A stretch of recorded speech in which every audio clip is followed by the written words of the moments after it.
Saviez-vous que on peut écouter son corps chanter?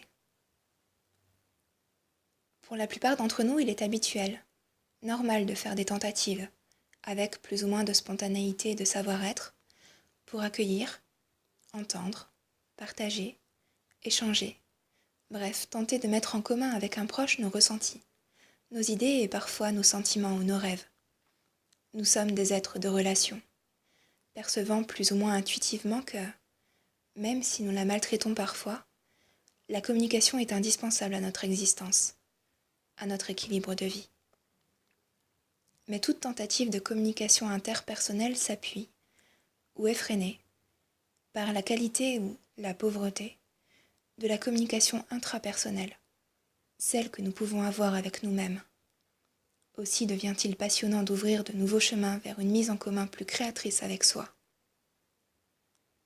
Chacun d'entre nous peut, s'il le souhaite, entendre chanter son corps. C'est relativement simple. Si c'est la première fois, il suffit de choisir un moment où vous êtes seul, de fermer les yeux et placer chacun de vos index dans le conduit de chacune de vos oreilles, de façon à les boucher hermétiquement, puis d'écouter. Simplement écouter. De s'écouter ainsi en s'immergeant à l'intérieur de soi. Des sons timides au début, puis de plus en plus affirmés. Des bruissements de feuilles fraîches, des murmures d'eau étonnés, des ruissellements hésitants, des clapotis venus de l'infini, des roulis de vagues portés par le flux et le reflux d'une mer lointaine, à moins que cela ne soient les murmures prudents de la respiration du monde.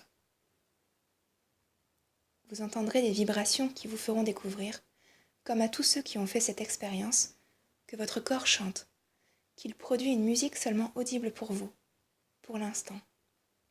Et si en plus, pendant que vous avez les yeux fermés et les oreilles bouchées, vous souriez, alors vous constaterez que votre musique intérieure change de rythme, prend de l'ampleur, agrandit son mouvement, vous porte plus loin. Cela vous confirmera un précepte bouddhiste qui enseigne que, lorsque nous rencontrons une difficulté, nous pouvons lui sourire et que celle-ci alors change de pôle, modifie sa dynamique. Cette musique est disponible chez chacun, à tout instant. Cela ne requiert que d'avoir les deux mains libres et de prendre le risque de fermer les yeux. Fermer les yeux, c'est se faire une confiance inouïe à soi-même et à son entourage. Il suffit de n'être occupé à rien, seulement à être. Ce qui peut constituer pour certains un handicap, tant ils sont prisonniers du faire. Si mon invitation à écouter votre musique intérieure a retenu votre attention, je vous invite à prendre un peu de votre temps pour tenter cette aventure.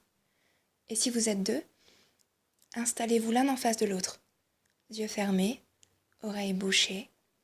Votre plaisir s'en trouvera multiplié et peut-être aurez-vous la confirmation des possibles d'une communication intime qui va bien au-delà de nos regards et gestes habituels. Peut-être aussi que cela ouvrira un chemin pour développer d'autres sens, en particulier celui de s'étonner et de s'émerveiller.